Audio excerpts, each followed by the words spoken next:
There's a woman who spent 11 years as a runway shoe model. Not the designer, not the name on the box, the feet inside it. Every collection, every season, she was the one who walked so buyers could see how a shoe actually moved. By her late 30s, she couldn't walk in half of what she used to wear. Bunions on both feet. A permanent list to the left when she stood barefoot. She told a friend of mine she wished someone had told her, back when she started, which shoes were quietly wrecking her. She finally saw a podiatrist who treats dancers and former models in Chelsea. And what he told her stayed with me. He said, "Your feet don't lie about your shoes. Every year you ignore the mismatch between what a shoe promises and what your foot actually needs. That shoe collects on the debt. It just waits until 40 to send the bill." I think about that constantly, because summer is the season women over 60 stop hiding. No boots, no tights, no layers to disguise a bad decision, just your feet, in the open, telling the truth about every shoe you've ever chosen out of habit instead of intention. So this week, I want to give you 7 shoes, not 7 trends, 7 categories, built for comfort, elegance, and the kind of longevity that actually protects the feet you'll be walking on for the next 30 years. Before I do, I have a gift for you.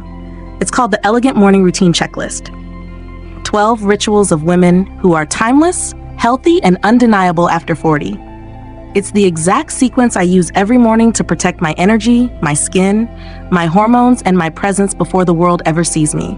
It's free, it's linked below, or scan the QR code on your script. I want every one of you to have it, whether or not you buy another thing from me. Now, 1. The wide toe box walking flat. I have watched women in their 60s suffer through narrow, pointed flats for decades because someone told them once that a slim silhouette looked more polished. It doesn't. It looks like pain waiting to happen.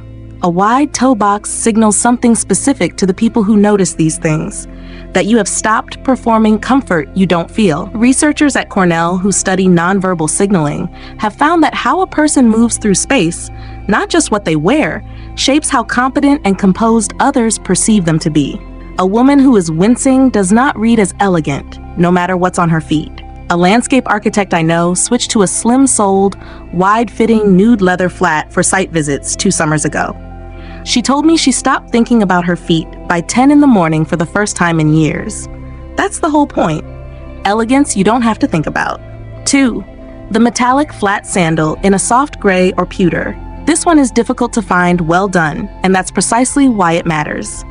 Most metallics read cheap or costume-like. A quality gray-toned metallic flat sandal does something rare. It goes from a lunch with your daughter to a summer wedding without changing anything else you're wearing. It signals versatility, which a study on decision fatigue out of the University of Chicago links directly to perceived confidence. Women who aren't visibly negotiating with their own wardrobe read as more settled in themselves. This is exactly the kind of specificity I built into the Undeniable's complete system, the full blueprint behind everything I teach here. It's a 7-part curriculum on habits, presence, wellness, and the unspoken codes of women who are decided about how they age. If today's video resonates, that system goes much deeper. 3. The espadrille. In a real jute wedge under an inch, I know the instinct after 60 is to retire the espadrille entirely. Don't. The mistake isn't the shoe, it's the height. Once a wedge climbs past an inch, you're negotiating with your balance every single step, and that negotiation shows on your face. Keep it low, keep it in a natural canvas or leather, and it becomes the most relaxed, most European thing in your closet. A retired teacher in a small Ohio town told me she owns what she calls an unreasonable number of shoes. Mules, kitten heels, espadrilles, loafers, ankle boots, in every color she could justify. At 78, she had to give up heels entirely, then eventually her high wedges too. What she kept was smarter than what she lost. She replaces her heel taps before they wear down. She buys quality, but she stopped chasing the designer names that never fit her properly in the first place. 4. The structured leather mule or slide. This is the shoe for a woman who refuses to sacrifice polish for the ease of slipping her foot in and out. A mule with real structure, a firm leather counter, a defined toe box, tells a different story than a flimsy slide. It signals intention. Nobody accidentally owns a well-made mule. A study from Yale on status signaling found that small, consistent choices, the kind almost nobody comments on out loud, do more to shape how a woman is perceived over time than any single statement piece ever could. 5. The woven leather slip-on in the style of a Huarache. This is the shoe nobody tells you about because it doesn't photograph as well as a strappy sandal.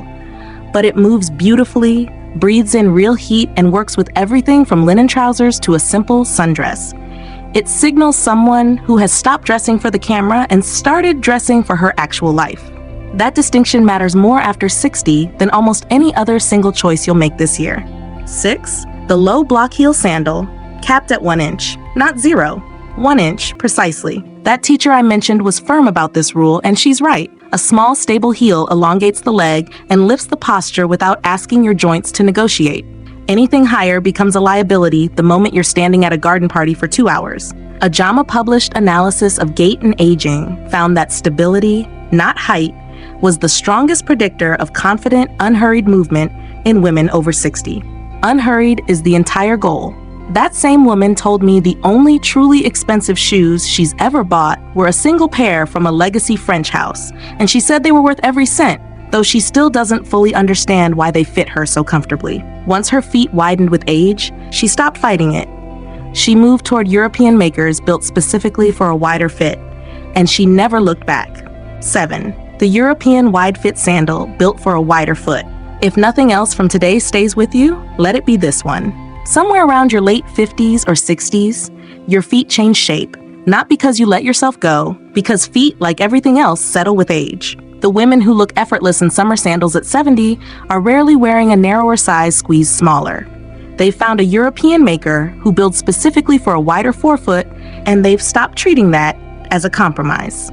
A woman I know, a former shoe model turned certified pet orthist, put it to me plainly. She said the healthiest thing a woman can do for her feet after 60 is stop buying the shoe she wore at 30 and start buying the shoe her current foot actually needs. Here is what all 7 of these shoes have in common. None of them ask you to choose between comfort and elegance, because that choice was never real to begin with. It was a story sold to women to keep them buying the wrong shoe twice. Every woman I've named today made the same quiet decision to stop dressing her feet for who she used to be and start dressing them for who she is, right now, standing in this exact season of her life.